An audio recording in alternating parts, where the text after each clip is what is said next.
Mobile games suck. Oh my god, they've gotten so bad. Mobile games are like the spittoon of the gaming industry. Every greedy business practice or lazy idea is just haphazardly spat into it, and they manage to be even more effective than they are with regular games. If there's any one point I've ever made on this channel, it's exactly this. Well, lately, I've been seeing a bit of a YouTube trend where people examine the 7 deadly sins of various things. So I figured I'd throw my hat in the ring for my own expertise. These are the 7 deadly sins as mobile games. And trust me, the only issue I had was choosing which game fit with each sin the most. Everything here could reasonably fit into any other category, you'll just have to see. But first, this video's sponsored by... Oh, wait. This video isn't sponsored. That's actually just our first sin. The sin of pride. Raid Shadow Legends. You could argue that greed would fit Raid better, but the real greedy ones when it comes to this game are the YouTubers who are paid to shill it. Raid is a surface-level mobile MMO RPG POS where the game plays itself. It has console-level graphics, except that console is the PS2, with gameplay that can best be described as abysmal. Again, the game plays itself, what can I even say? It even has a ×2 speed option, so you can spend less time playing this game. Honestly, 10 out of 10 feature. But if you doubt any of my claims, just take a look at Raid's clean 4.6 star rating. Decent, but some pay to win, no future potential. Nice job, not even playable, lack of opportunity. I don't get why people like this so much. Crooks, super slow and pay to win. Poor loyalty to customers, expensive. Oh. A lot of the featured reviews actually hate this game. Okay, so maybe the sponsored segments might be a little biased in Raid's favor. What a shock, really. But what's actually here? Well, not a lot worth talking about. It's by and large your standard turn-based RPG, with champions that aren't particularly memorable. You do attacks, or more specifically, you watch them doing their attacks, and okay, I'll give it 1 point, it is somewhat polished. That's also to be expected, as Raid is what I'd like to call a AAA mobile game. This isn't just some project one guy was working on. Raid is a game by Plarium, which was worth $500 million as of 2017, years before Raid was even made. So Raid kinda sucks, but the sin that lies beneath might be even more impactful in the mobile game market. Cha-ching, cha-ching, cha-chingery. Money, oh money, how I love thee. Cha-ching. Greed is something that persists everywhere in society, especially in the gaming industry, but even more so in the mobile game market. Pretty much every mobile game is infused with some level of greed, from microtransactions to scummy ads that interrupt you mid-gameplay. And the X is too small, so you accidentally hit it and then get sent to the Shadow Realm. God, that sucks. And there isn't any way around it unless you turn off your internet. But a lot of the time, the games know if you have it off. But I believe the poster child for mobile game greediness is none other than Candy Crush. Bejeweled was a game released in May of 2001. It was practically the first of its kind, aside from the game it was stolen from. It went on to be met with critical acclaim, and undoubtedly made millions of dollars. The monetization was simple. For $5, you get the game, and you own the game. You can play it for as long as you have the disc, or as long as you have it downloaded to your machine. Then, Candy Crush came along, and mobile gamified it. See, Candy Crush was a pioneer in a very different way. Microtransactions.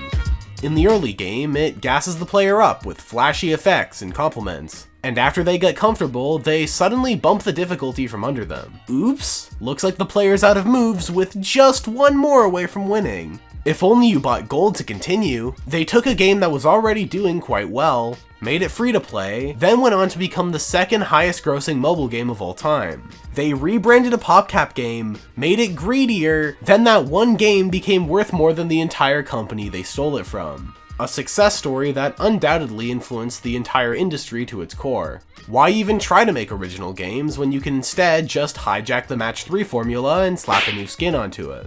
If that doesn't sound like greed, I don't know what does. Lust is a characteristic of many an advertisement, especially when it comes to mobile games. And Episode is a game primarily known for its unusual advertisements. primarily of the sexual variety. And while other ad games like Lily's Garden can fit under that same umbrella, Lily's Garden is just a generic match 3 game. Episode, on the other hand, is basically a story viewer and creator, where you can boringly tap through stories about something probably related to the ads. Honestly, I'm just so bored. To be real, I could probably find a more sexual example by going to any YouTube ad, but I'd rather not get demonetized. So let's just move on to something a little more interesting. The sin of envy is one I'm very familiar with covering on this channel. With the sheer amount of times I've covered rip-off mobile games, envious of the success of the originals, I've built up a pretty long list of candidates. But my choice for the sin of envy would have to be every Voodoo game. Voodoo's whole business model is publishing other people's games, and the games themselves aren't even remotely new in the first place. And with their overwhelming success, over time, mobile games would slowly be stripped of originality, and homogenized into the boring form we see them today. In this game, you play as a little blue character, and you have to fight against little red ones on a white plane.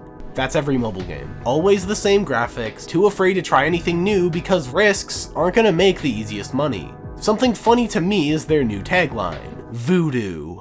Entertain the world. Really, it's a lot more like entertain people on the toilet, but I guess that doesn't have the same ring to it. Even then, I think short form content is already doing that, so maybe Voodoo should just give up and rot in a hole. Even lower is the sin of gluttony. Unhealthy overindulgence, which in the mobile game market is best filled by fishdom. According to advertisements, fishdom is a game about fish eating other fish, but actually getting into it, it's actually almost completely different. In this game, you build up an aquarium, but to get gold, you need to play mini-games, which are actually more like mostly games, because 99% of your time in this game will be spent playing what else but Candy Crush. I don't remember that from the ads. Sure, you also get to play the game seen in the ads, for about 12 seconds, but then it's right back to matching 3. There are other ads that depict these weird little puzzles, and rest assured they're also here, in the same half-assed way. Yes, there's the literal gluttony of eating fish to get bigger, but there's also the metaphorical overindulgence of different game mechanics being stolen and repackaged into a shallow, boring game with no identity of its own. And about the fish eating parts, they aren't even original either. PopCap did that too with Feeding Frenzy all the way back in 2006. Basically, this game has no right to exist, and it's no better than the sum of its parts.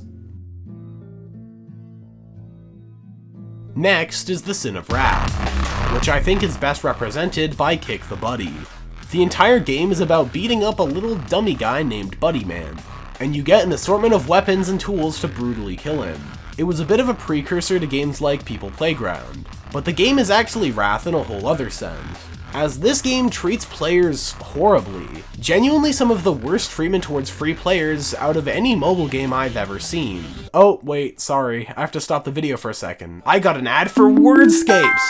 Yes! Yes! No! Right upon opening the game, it began shilling a pro version, which comes with a weekly subscription. It doesn't allow the player to start without internet access, meaning they're automatically subjected to some of the worst things mobile game ads have to offer. What the fuck is that? Beyond that, progression in items is also kept behind advertisements. And by watching an ad, you don't get the weapon, you instead get 15% of the weapon. And say you don't want to watch ads all day, you have to pay $12.99. And it doesn't even remove the optional ads. The worst part of all this is that the game pretends like the player wants this. They present the ads as little gift boxes, but there's no option to decline, they're just forced upon you. I used to grow up with this game, and from what I remember, it wasn't nearly this bad. I originally just wanted to talk about it as a joke. Haha, you beat up the little guy, so it's wrath, but it's honestly just a shell of its former glory. And it sucks to see it fall into such disarray. The years haven't been kind to this little guy, forcing scummier and scummier business practices over time. At this point, it's genuinely unplayable, and completely shameless about the path it's fallen down. Lastly is the sin of sloth. Sloth is best described as overwhelming laziness, so it was only natural to give this one to a game that does as little as possible. a waiting simulator. But worse than Clash of Clans or My Singing Monsters is my personal choice, Game of War Fire Age. You might have seen advertisements for this game, specifically the one about the Legend 27, as it was a big meme back in 2016. But you might be less familiar with the actual game. At first glance, Game of War is just another one of those games. Kind of boring, but still nothing too bad. Until you look at it and realize just how pay to win the game is. I made a whole video talking about the various controversies with its monetization, so if you want to hear more Game of War hate, you know where to find it. But the short of it is that players who spent more money were obviously given a direct advantage over everyone who didn't. And these players, known as whales, would be goaded into spending thousands and thousands of dollars a month. All for what? Progress in a mobile game? The developers made a real-life money farm, and it just worked. But the sin of sloth can't just be for lazy game design. After all, I could still choose most modern mobile games. But Game of War isn't the only one. It would later be repackaged and rebranded into an entirely different game, Mobile Strike. They took a game that was already making an absurd amount of money and just did it again. And it worked again. Then they did it a third time. Absolutely shameless, with zero self-awareness. They would seemingly put more effort into advertisements than into the actual gameplay, paying celebrities God knows how much to shill a soulless mobile game that may look nice, but so bare bones in its execution, it's revolting. It seems like something we might have seen a long time ago. That's right! Raid! Time really is a flat circle. In conclusion, mobile games are bad. Capitalism, bad. Money is bad.